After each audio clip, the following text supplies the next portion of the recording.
Hi, I'm Matthew Rogers with All right. Hi, I'm Matthew Rogers. From last year, I was Angler of the Year. Trying to go for it again. It's not an easy task. You got to have a lot of confidence to fish and to try to win, and you've got to be committed, and it's tough. So we're on Rend Lake, Illinois this weekend. It's going to be a wet one for a little bit today. You know, all the people in the Angler of the Year race are here. There's quite a bit on the line, but just another day of fishing. I'm pretty relaxed. I'm ready to go fishing. Seems like you find little areas that there'll be 5 or 10, and then you go through 200 more trees and not see another fish. They're so tight to the wood, it's really hard to tell how big they are right now too. The few that I've caught that are a little bit better were in open water. A lot of these fish I've noticed have been sitting, like if it's a tree leaning, they'll get right up against it so tight like you can't hardly tell what they are. That's a pretty decent fish. It might have upgraded. Looking at me again. Little one. Coming out of 2021 Angler of the Year, I was pretty happy that I'd won it, but like I know the competition is getting stouter. There's more people getting involved, and they're really good fishermen.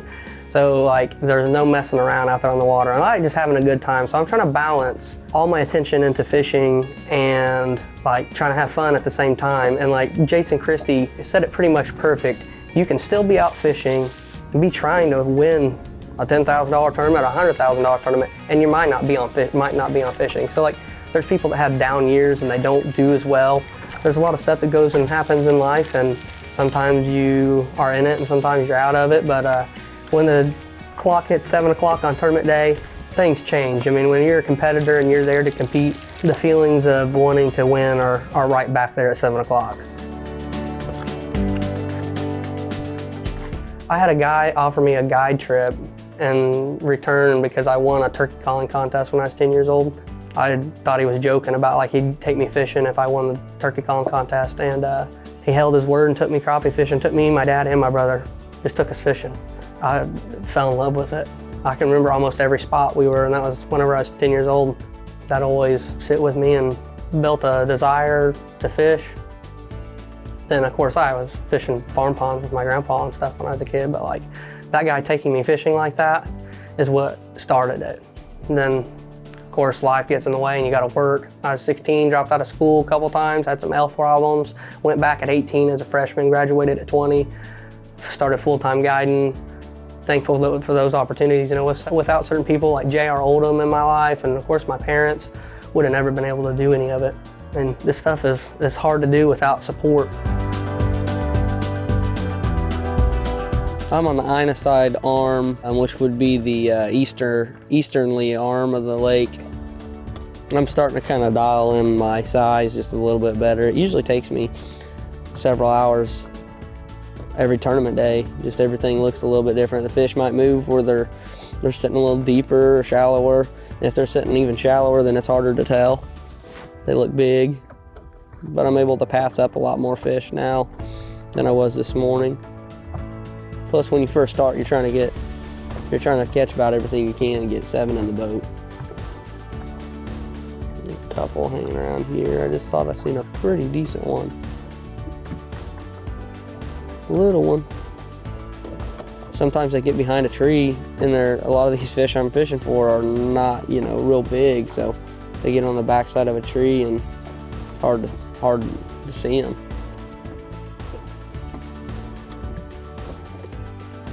It's little, unless it's just sitting right where I can't quite tell, because I caught a glimpse of it earlier and thought it was a decent fish.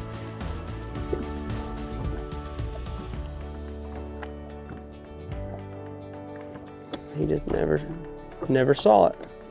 Not yet. You should see it on this one. Little. Not big.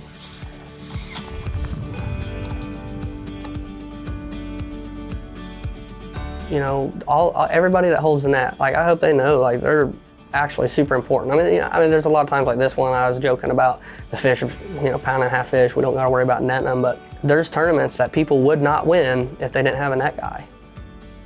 And my dad's not just a good net man. I mean, several of the tournaments, this tournament, few years ago, before we knew a lot about live scope fishing brush piles and just structure, he caught several of the weigh-in fish. My dad will have me, like I'll stay on a fish following it while he hands me different rods and different things to try on it. You know, if I had to do that, I would lose it. I wouldn't be able to keep up on it. So they play a huge role. There's like 3 or 4. For some reason, this little area I've come back through several times and there's been fish in it every time. Here it comes. Not gonna upgrade, not gonna help. That won't help, will it? I mean, there's like, my dad's a really quiet guy, and so getting to fish with him, like, you know, hours in the boat and he's just holding a net, like, I know it's gotta be miserable, but like, he'll make remarks that I'll never forget the rest of my life. Because he's a quiet guy, so when he says something, you know, it's usually something good or something funny. And one time I told him, let's get out of an area, and he said, you need to stay here and fish. I was like, nah, let's get out of here. Strapped the net down, strapped everything down. I happened to go 10 more feet and seen the fish that won the tournament for us, and I cast out there, caught it, was bringing it in, and he wasn't gonna net it because he pushed me and said, I thought there wasn't any fish in here. And he got it netted and he held it and over the water, and it was like 280 on Darbone in 2020. He plays a huge part in our fishing. He helps me with my mental side all the time, keeps me calm, tells me to stop, shut up, just fish. Without him, I don't think I would be anywhere where I'm at with fishing or in life.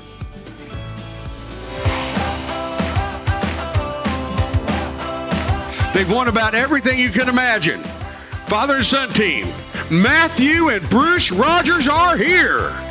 And guess what? 11 pounds, gone. 11-12 in. Good job. It's my passion. It's just what I do. I fish. I wouldn't know what to do without fishing. And I like to bass fish too. And I like to be on the water. If I'm not on the water, I'm worried about being on the water. You know, and my kids are getting old enough where they're going to start being able to go. And if you look at all the positives, there's not near as many negatives. You know, but you can get down in a slump like I have before several times. But it's just like I said, at 7 o'clock on tournament day, everything changes.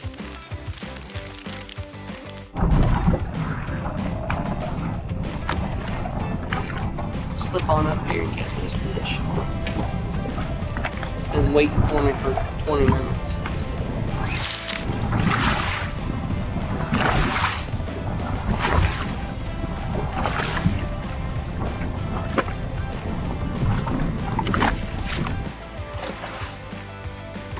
The win on Grenada gave me some confidence, like I felt like, okay, I can compete. Look at that, folks! 22:02, new leaders, 44:71. Man! It's just a tough thing to try to rely on yourself. You know, you got to believe in what you're doing.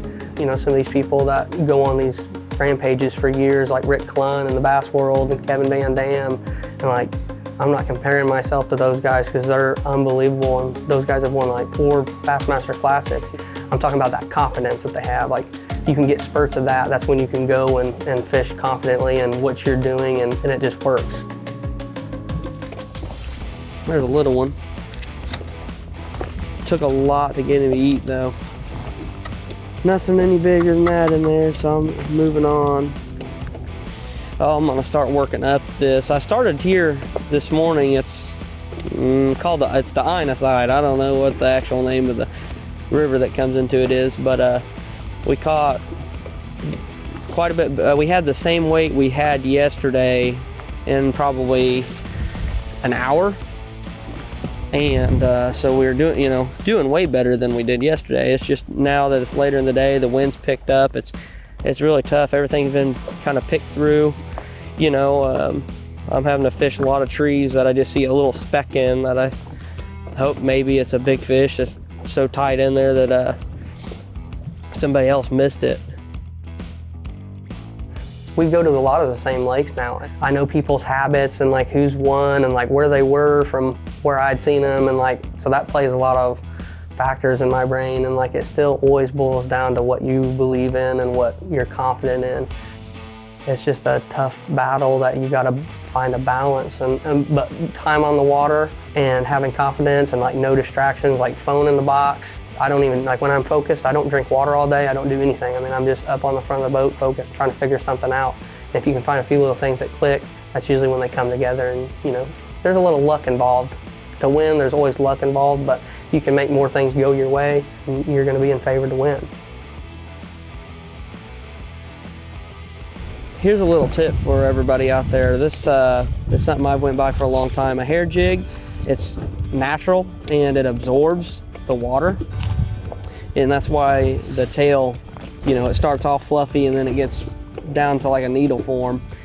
And it doesn't distort the water. Whenever you jig it, you know, it doesn't move much water. It's pretty boring down there, you could say. A plastic bait, the water can't penetrate, so whenever it moves, it disperses the water, distorts it, and causes a vibration so the fish can find it. And you know, so I'll take a plastic jig and hold it over their head and bounce it to try to get them to find it. And it just depends on the mood the fish are in. Since they're a little finickier today, I'm using a hair jig.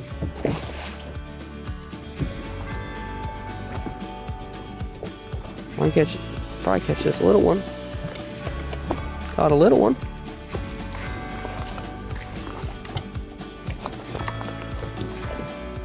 So to have a better weight than we had yesterday, you know, that's a huge improvement. It's just, will it be enough to, you know, move up? Or I don't think it's enough to have a chance to win, but I think it's enough to move up 2 or 3 spots, depending on how everybody else did. I just try to just go fishing. Like, I don't care about any of the talk or what this or that, but like Kevin Van Dam and Aaron Martins were like nemesises, and like Kevin Van Dam could get in his head. They were close to each other fishing, and Kevin Van Dam catch a fish. It might have been a little one, and he'd act like it was a 5-pounder, you know, to get in Aaron's head, because there's definitely a mental side to this, and like you can play that card too if you want. You know, I don't try. Apparently, I didn't know that like people were thinking about me in any kind of way, that I was coming up on them, or I'm not here to win. You know, I'm here because I want to be here. You know, so I don't typically worry about what they think, but it's kind of neat that I have an intimidation factor, but like that doesn't make me walk out of here and feel any different of a person. It's just a lot of different stuff that goes through the mind whenever you're trying to win, trying to compete at a high level of anything. The best feeling is, you know, when you're up there waiting, you know, what you're going to have and where you're going to sit in the standings. In 8th place after day number 1. They had 11-12. They need 11-31 to take the lead. They had their 7 fish. Angler Team of the Year, your reigning Angler Team of the Year, national champion, give it up. Matthew and Bruce Rogers in the house. That's why we do it.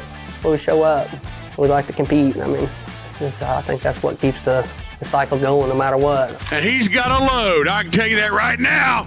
1274, jumping all the way up to 2386, Matthew and Bruce Rogers. Wow! Like, I can get tired of the fishing tournaments for a little while, and then like if I miss one, I have a weird gut feeling inside. Bring him up here, Richard and Ashley Falk. I'm looking for 1147. Will they get there? Just worried about like, man, I could have been fishing or could have been doing something else. When I'm fishing, there's nothing else that I want to be doing. They got there! 1174! There you go! Crappie Masters, and come from 8th to 2nd place. We're just out of it. I think we lost by 0.28. It's a little over a quarter of a pound. Just how it goes, but coming from 8th to 2nd, you know, that's what I feel is an accomplishment.